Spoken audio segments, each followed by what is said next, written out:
Yes, I have a great deal of trouble imagining myself as an old lady. I tend to think I'm just beginning. I'm just about to discover the secret. Playing Gigi really was an enormous gift. And Fanny is just one of the great romantic parts. I love playing Lily, and I love the glass slipper. Well, An American in Paris, that's where I got my start.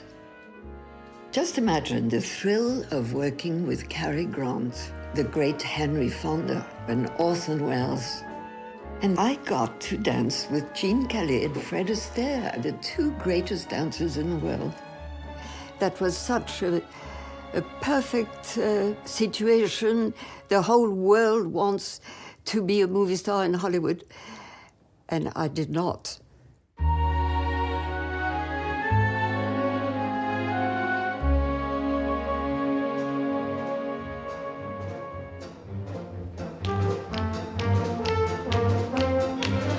Gene Kelly came to Paris to meet me, to make a test with me and see if I could be his leading lady in An American in Paris.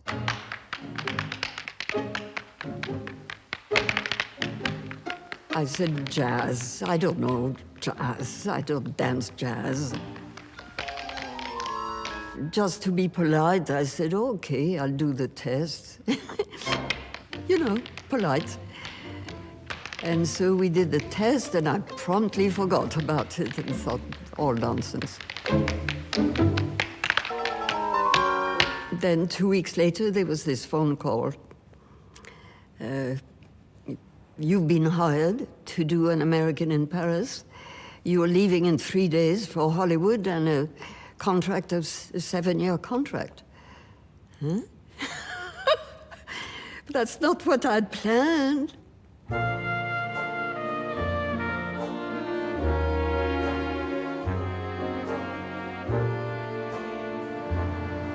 This is my birthplace.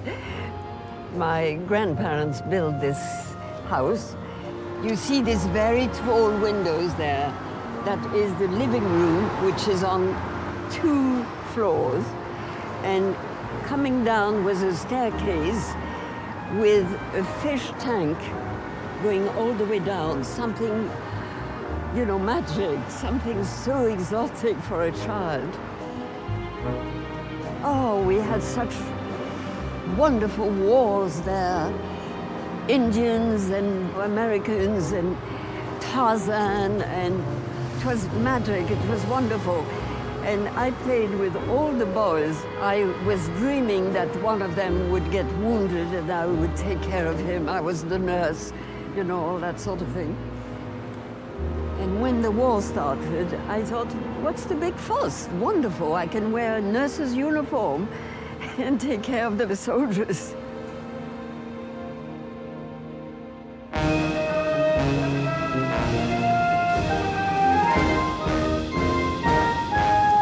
This is Les Champs-Élysées. On Sunday, they would march up Les Champs, and us French people were humiliated and hostile in response. Even as a child, I remember the feeling of hatred. I cannot stand the goose step. I cannot stand people marching like military precision. I cannot stand even to see the pom-pom girls. It reminds me of the German parades. Busby Berkeley. I cannot bear Busby Berkeley. I don't like those formations of swimmers. It's too military.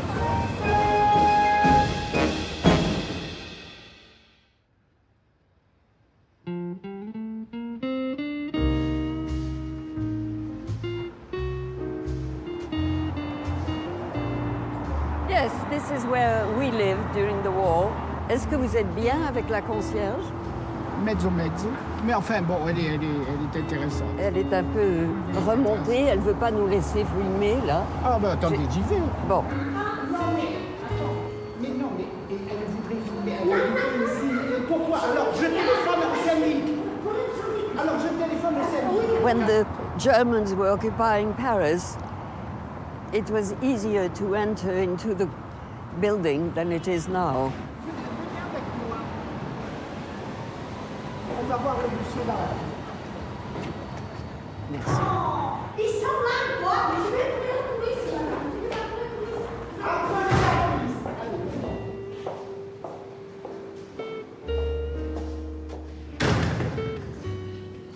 She's mad. During the war, the apartment was just so sinister and getting dustier and dustier. And it just was a sad place. My mother became very depressed, and she didn't really get up, didn't really get dressed. And during the whole war, she actually took to her bed.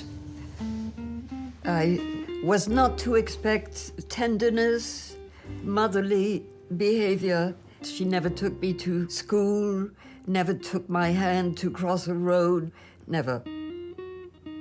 She'd tell me, sweetheart, I know I'm not there now, but I will be there when you are a star.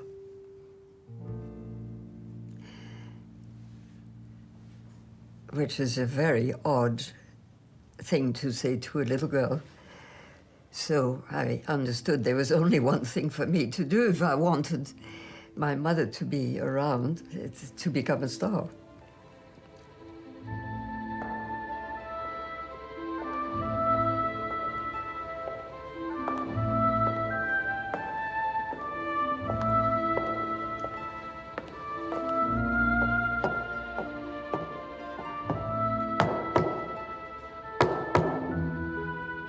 Yes, I remember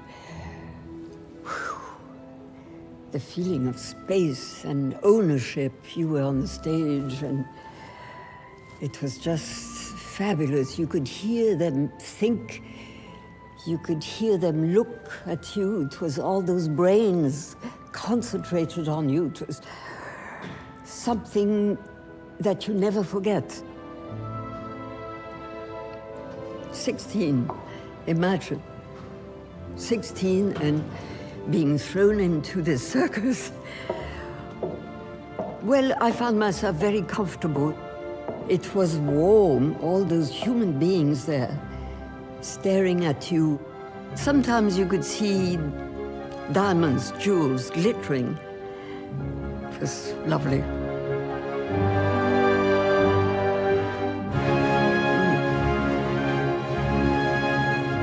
And then at the end of the number, this sort of thunder, like rain, applause. I thought, oh, that's what it sounds like.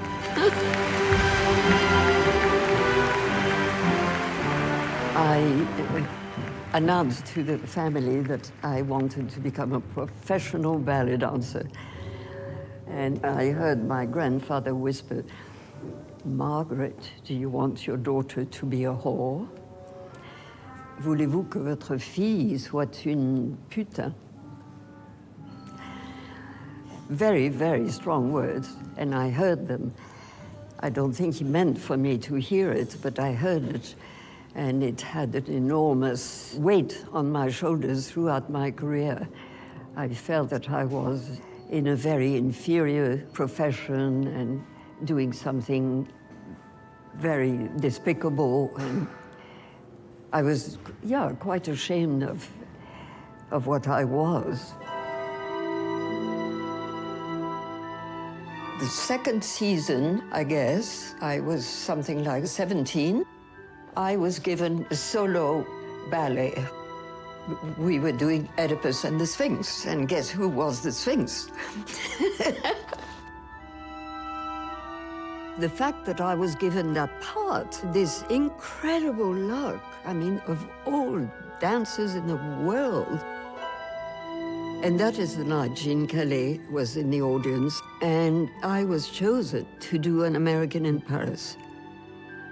My mother said, well, You know, this is the kind of offer you cannot refuse. From high in the hills, the city below looks like any other sprawling metropolis. Yet this one is different. Its fame has spread to the four corners of the earth. For this is fabulous Hollywood.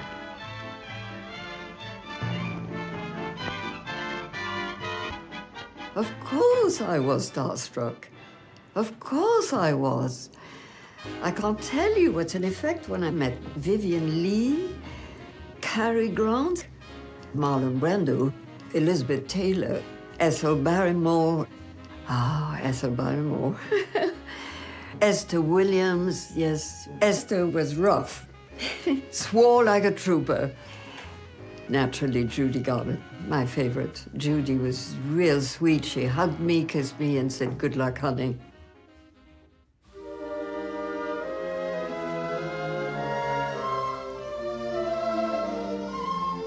Gene Kelly was passionate about the technical side of filming.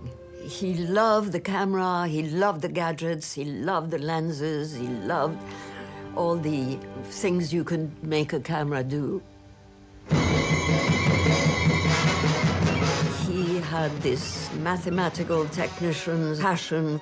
He knew how to place dancers this way, that way, up, down, all that. And the imagination, it's a kid's imagination. And that's what he had. For instance, every time I see the beginning of An American in Paris, and he does that waking up number, and this room is folded up, lifted up, things open, things are on the table, it's just 1, 2, 3, 1, 2, 3, 1, 2, 3, and his coffee is ready. It's absolutely breathtaking, absolutely breathtaking. Well, that's games. It's kids' games. I must say I did not enjoy making An American in Paris for several reasons. I felt very disadvantaged because I had never worked in front of a camera. And then I didn't speak English, so a lot of it I had to repeat the inflections that Gene Kelly would give me. I only let you do this because I didn't want to make a disturbance. And I don't have a wife. I just threw that in to make it look respectable. Oh, that was very considerate. As far as the dancing is concerned, first of all, it was a cement floor, which doesn't give when you jump, and is very hard on your legs and your ankles. And also they used to paint it flamboyant, shiny colors, which made it slip. And it makes you fearful. Are you going to slip and fall? So all that made it a very difficult job for me.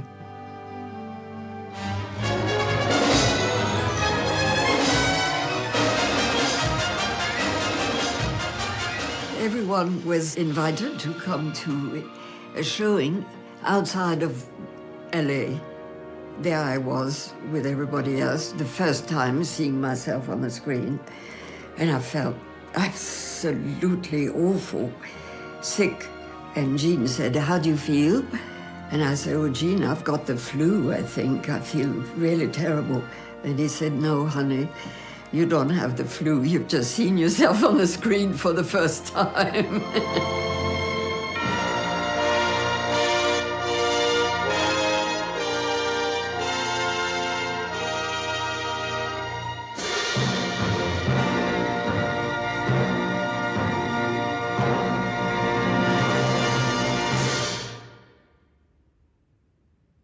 When you were first hired, the salary started very low, just about what a secretary got.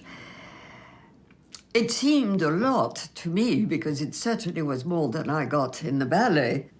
And after the deprivations of the war, it seemed, quite a lot. You could buy a whole dress, you could buy food, you could buy bananas.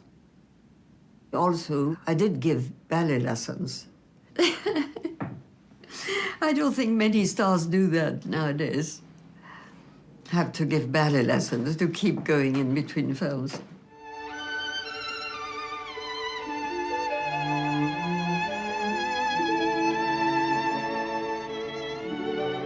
When you see other versions of Cinderella, all those young ladies are, you know, lovely with lashes and pink cheeks and so on. And I played it with soot on my face.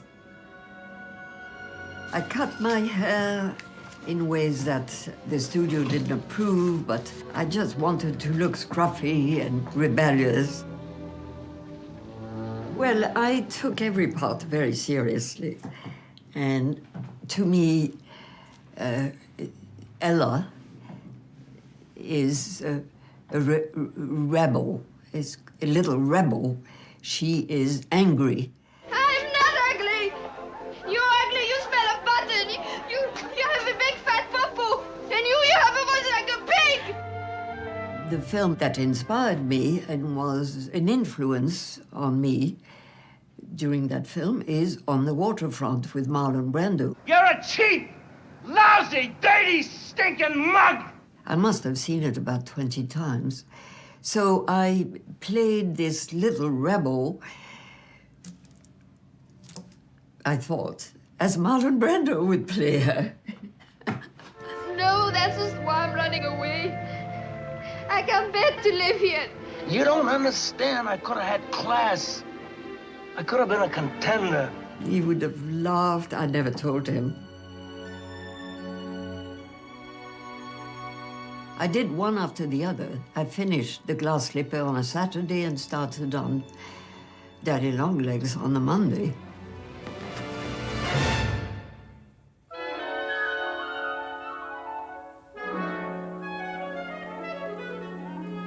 When I was in training as a child, my mother used to say, go and see Fred Astaire's films.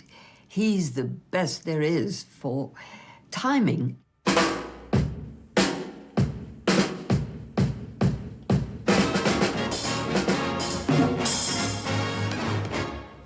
Jean danced closer to the ground, and Fred was sort of 1 or 2 feet off the ground. He had this lightness and elegance. Fred used to say, look at my hands, you know, enormous hands, and he would sort of do this with his hands so they wouldn't look so big. And really, when you danced with him, you knew where to go, right or left, because his hand in your back was giving you directions. Stay with it.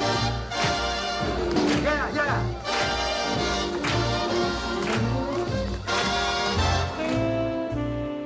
MGM was really like a big school or factory, if you will. You were told how to behave, and very often you were given a leading man to go out with. They would say, on Wednesday night, there's a big premiere, and so will come and get you. Made you very nervous, because there you were spending an evening with somebody you didn't know. And I was just so shy. It really was very difficult.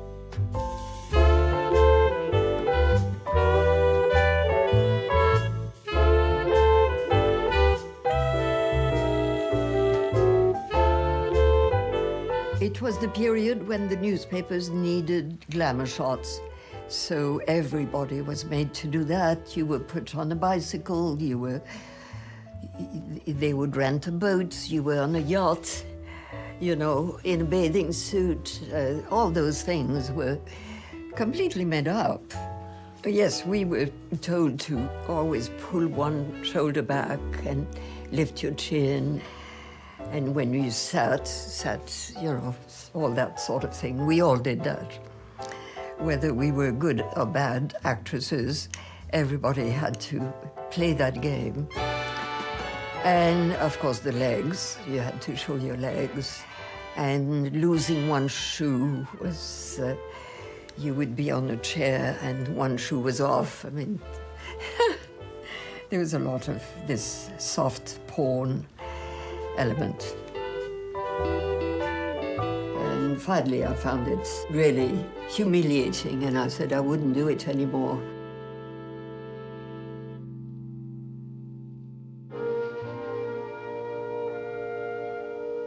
I was so lucky to get the script of Lily. I took hold of the script and together we worked on it. Lily was a bit of a half-wit, found herself in a town completely on her own, no money, no job, no family. It was a character that reflected very much the way I was thinking at the time. Just a poor little orphan lost in this unknown country and trying to survive. And I could remember that it was my war experience that made me play Lily rather well. I was very believable as this wounded little animal who has lost everything. In the beginning of the film, she wants to kill herself. She sees a ladder and she starts going up. Life is over. Maybe she will jump. And then there's this little funny voice, high-pitched voice. Hey! What is your name? You know. Come over here. And to her, the puppet becomes a person. A song of love. The little puppet asks her to sing with him, and it's the start of the film. Hi, Lily, hi, Lily, hi, low, hi, low, hi, Lily, hi, Lily, hi, low.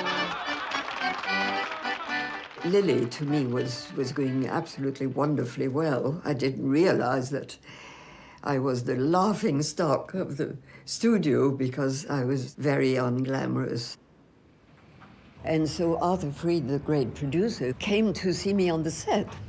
And he said, Leslie, I've got to do another film with you to bring back the glamour that they are destroying right now. Oh. He said, I've got to do another film with you. Have you any ideas? So I threw up one or two ideas, and then I said, Gigi.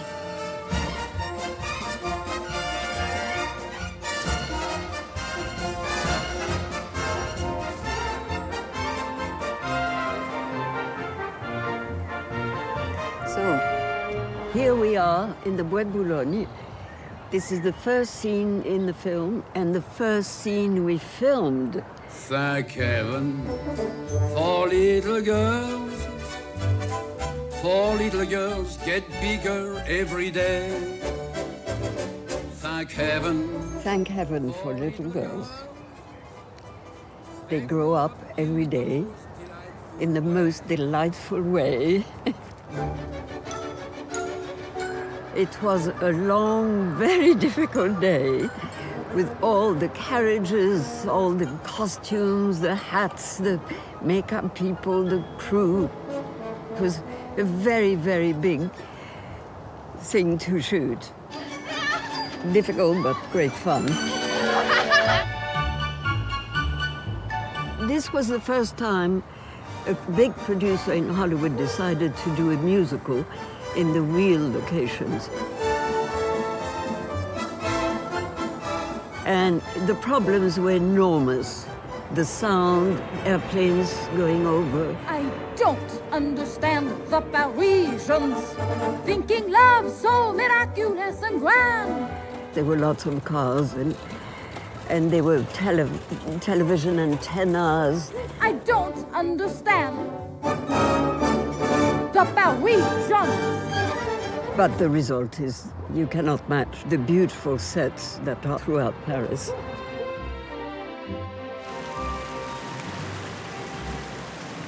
So here we are in the Jardin de l'Observatoire, the fountain, in front of which Gaston, Louis Jourdan, discovers I'm really the most desirable, enchanting young lady, and decides I'm the one for him.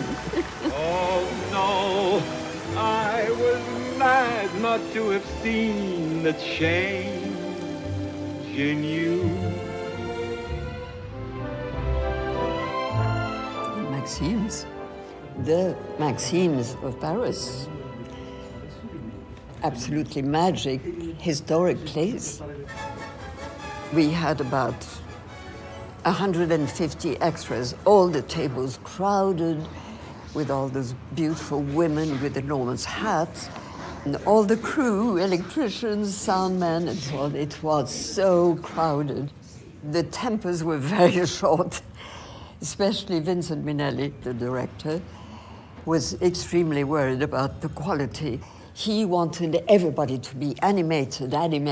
And when we started doing our scenes, Louis Jourdan and myself, he really was very frustrated.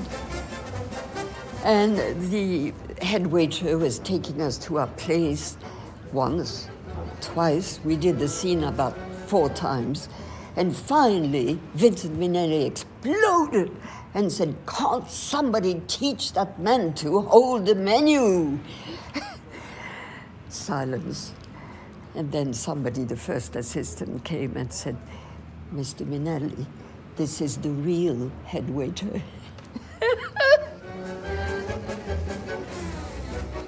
Of course, there were things that I knew, which nobody else on the set knew. Vincent Minnelli didn't know what to do with a cigar. I was somebody who had seen my grandfather choose a cigar. So I knew that you smelt it, I knew that you tried for freshness. I'd seen men do that. So I said, this is the way one does it. And he was delighted because it came out just like a prostitute would do. I suspect there was a censorship problem. Because the story, basically, which a lot of people have forgotten, is the bringing up, the education of a cocotte, a lady of ill repute. Oh, Gaston, that's beautiful. I don't want to say a bad word, but anyway. So I think this is why he turned it into a musical, in order to sort of drown the fish, so to speak. Please, don't be vulgar. Now she looks adorable.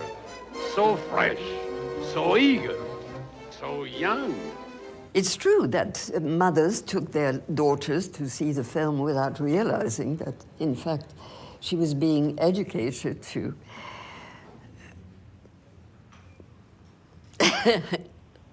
May I come in? Yes.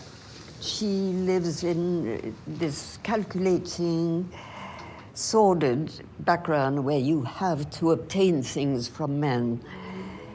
And she is as pure as a diamond. She just wants to give joy and receive joy. She strives towards happiness and succeeds. She's not going to accept the domination of man. And it's this fierce independence that people recognize, which is very winning. The reason why the whole world loves the character of Gigi is because she gets her way.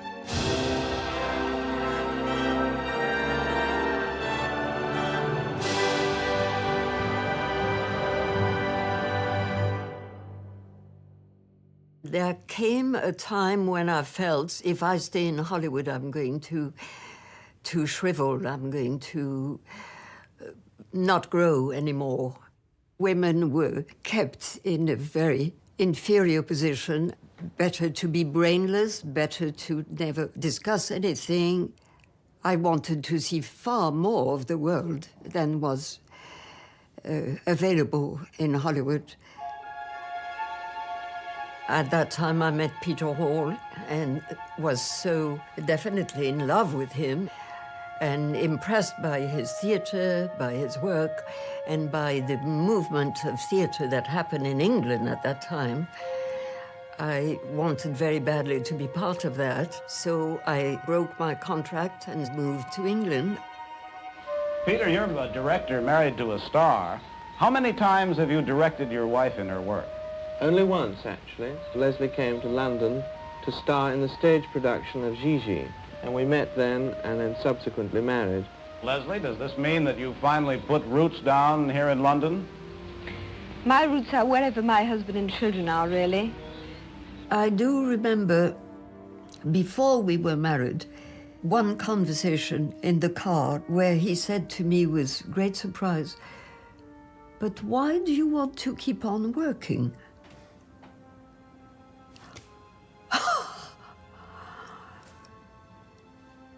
Barely had we married that he wouldn't let me work anymore.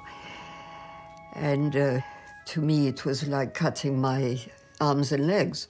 Ah, the children. Oh. Hello, Christopher. Bonjour, monsieur. I am conscious that I had a very privileged childhood, and I met and witnessed extraordinary people at work and at play. Some people might say, oh, you know, there were negative aspects to it, you know, divorce, separation from parents. But given the characters that they were and their driving ambitions, I suspect they wouldn't have stayed together, no matter what. There's not many sort of high-powered showbiz couples that stay together. I still feel guilty for having moved on and left him. I think my children suffered, and had I been cleverer, had I been stronger, I could have manipulated or maneuvered or insisted on having both the marriage and the life I wanted in the arts, but I did not have the strength to achieve that.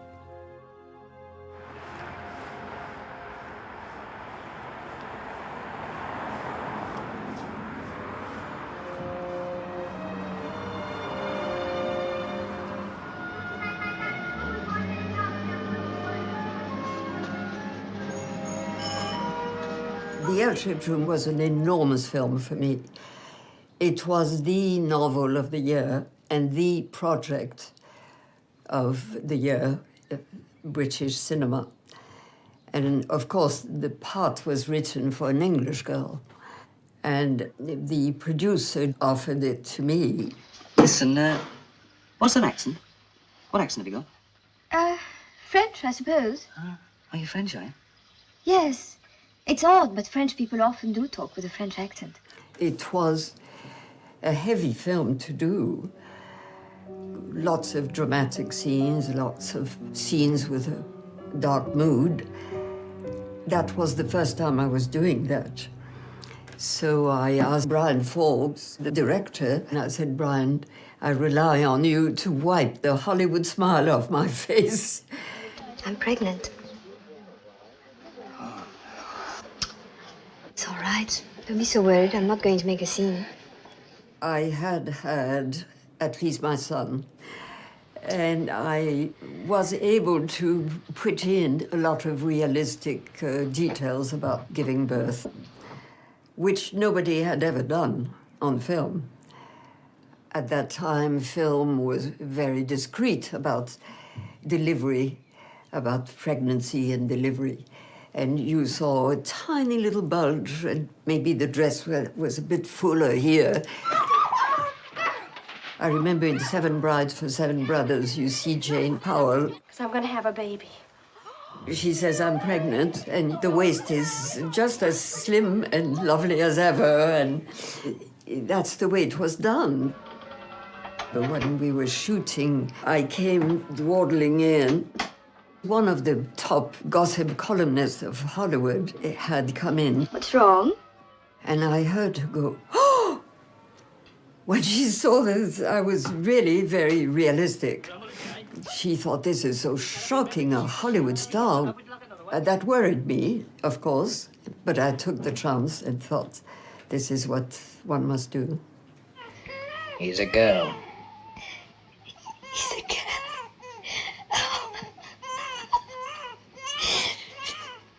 He's a girl. That was my first grand dramatic part, and that's what I wanted to do.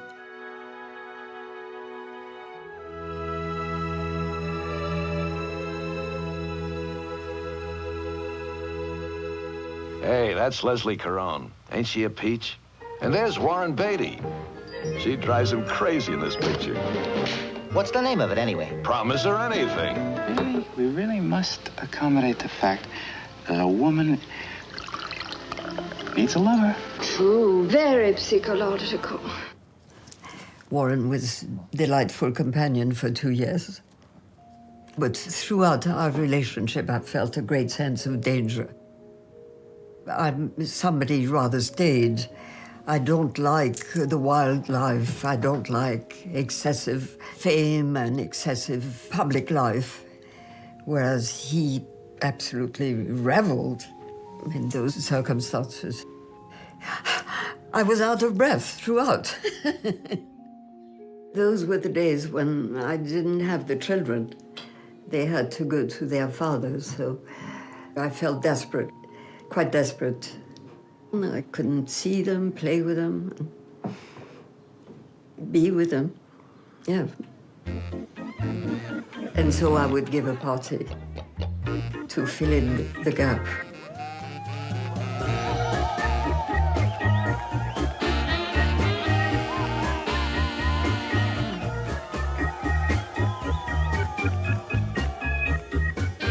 We went to see François Truffaut. Warren wanted to meet him. He wanted to do Fahrenheit, and François said, no. But if you want to do a film together, there's one script that I cannot do. Hey, what's your name, anyhow? Clyde Barron. Hi, I'm Bonnie Parker. And the one person who advised him to go ahead, go for it, was me. Yes, there's a stick-up. He feared that it was a Western, and Westerns were not popular at that time. I said, it is not a Western, it's a gangster story, and there haven't been any for a while. It'll be fantastic, go for it. Don't you ever just want to be alone with me? Well, I always feel like we're alone. Do you, baby? I'm hungry. Hey, Buck. Then he told me I wasn't right for the part. He said, you're too old, because you're older than me. I was 5 years and a half. So,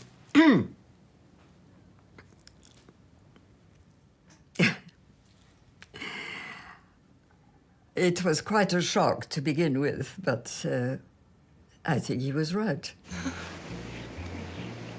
I mean, that relationship could not last. Indeed, could not. Warren was still like a bee with every flower, plucking the honey. And he was a little too over-possessive, and so we parted.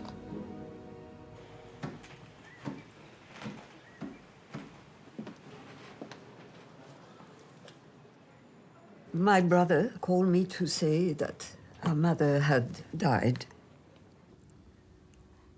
She had decided not to live anymore, but I don't think it was the first time. I think she was often near taking the steps and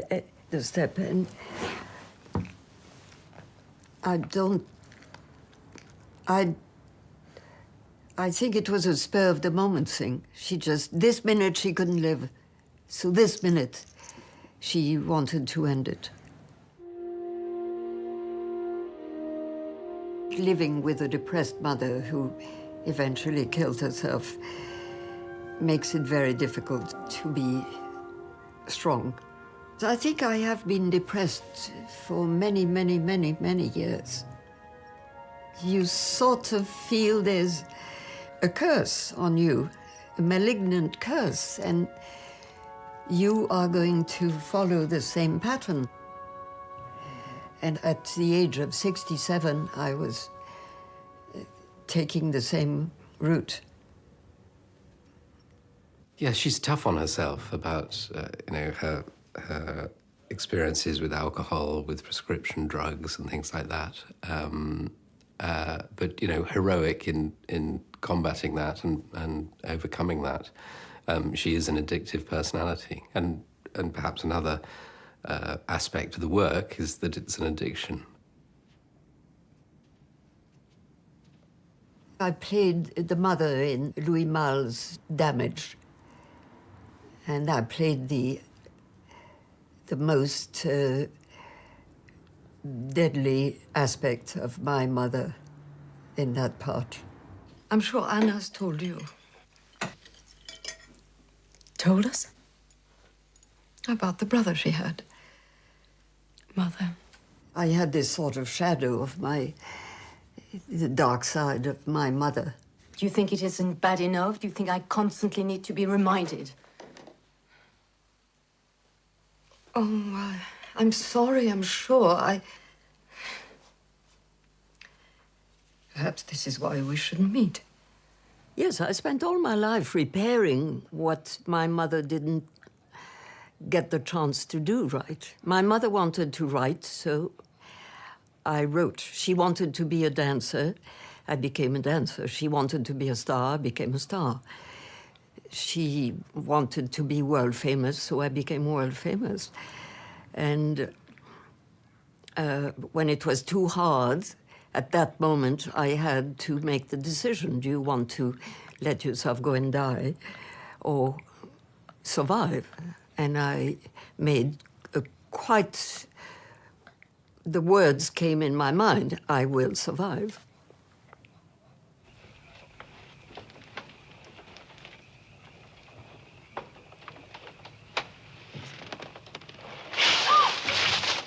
The next film I was offered was a comedy. Who are you? I asked you first.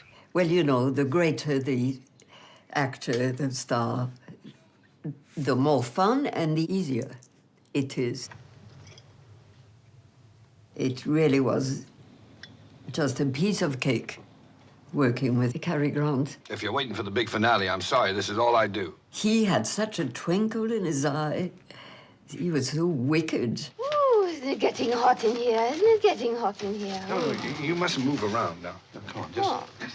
That's right, just lie quietly. I bet you think I'm an iceberg.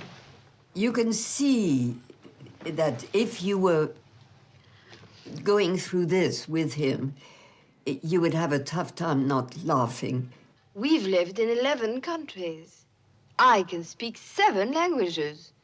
I'm double-jointed, and I know how to ride a camel. I think I ruined a few takes because he made me laugh so much. I'm really angry that the public didn't go for it and didn't appreciate this new character he was playing. Of a bum. If you think I'd want to get involved with an undisciplined, self-indulgent escapist like you... Well, that's better than being a frustrated spinster who can't find a husband. He could have gone on and on if this film had been a great success financially. He made one more film and that was it. He gave up. He thought, I'm too old, the public doesn't want to see me old. I've got to give up.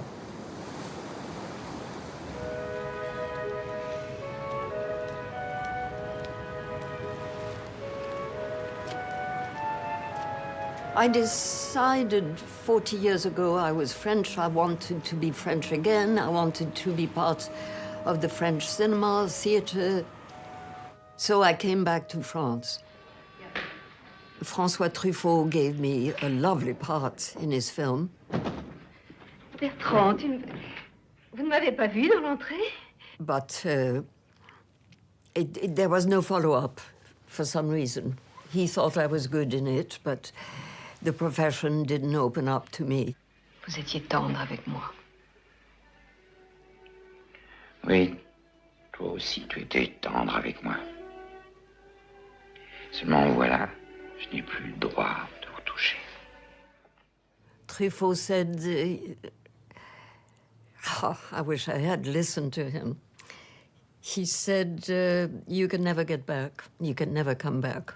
The only roles I was ever offered came from America or England. I worked on a lovely film called Funny Bones with Jerry Lewis. And I was given a small part in Chocolat with Johnny Depp. Zesty. And I even won an Emmy for my role in Law and Order. Why are you lying? You know it's true, Marty! You swore you wouldn't say anything! You grabbed that kitchen knife from the counter, you made me pull down my pants, and you raped me! So I kept thinking it'll happen. France will ask me to be part of the French scene. Life was empty. There was no phone calls, nothing to do. And I was just going to become an old lady waiting as graciously as possible for the end to happen. And I thought, that's not fun. I don't want that.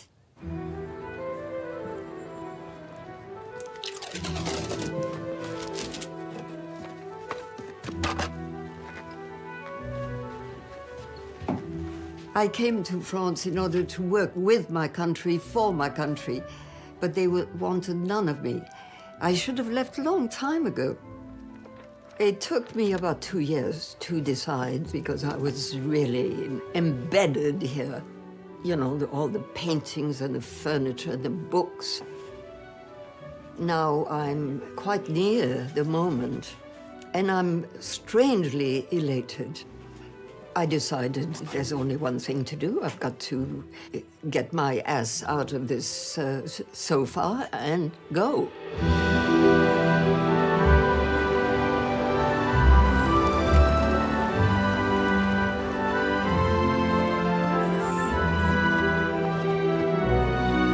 I'm so thrilled to be here in England, where I am appreciated. They're respectful, I could see the love and affection, and immediately it just does you so much good.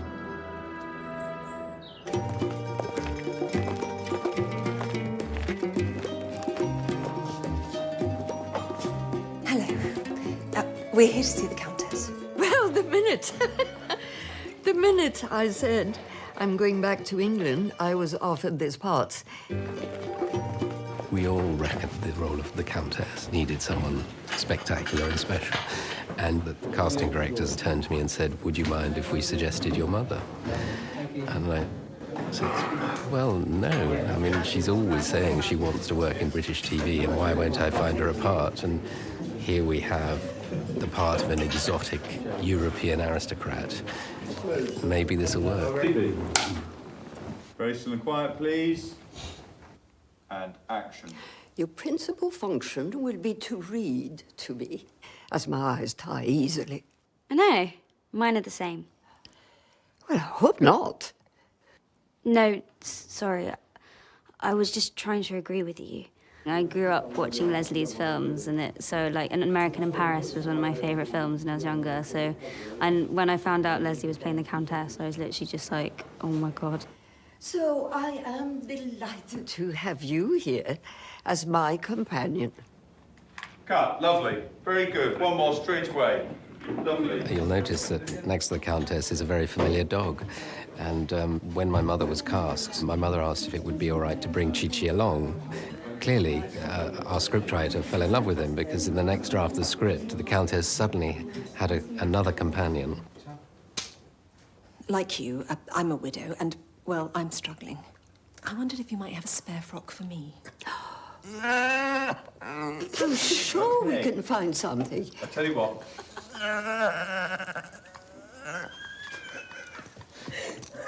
He doesn't want to be there. Okay, let's cut. It just sounded like a definite no, didn't it? Just for me. No! I hope this is all right. Very good. Yeah, he made me take down. Yeah. Well, he started at a certain level and then he played with you. Yeah. Yeah, it's good. He's probably right. Yeah. She likes to act. She wants to act. And this sort of job, and this is tough what she's doing here. You know, she gets up at 5 in the morning, makeup call 6 o'clock till 8 o'clock. Then she's working all day. Okay. It's not camera shy. It's tough for people of half her age, but she's a trooper and she wants to do it. So, yeah, there is something driving her. I have been trained like a soldier, not to go to war, but to work as an artist, as an actress, and to, if I can't express myself that way, I just die.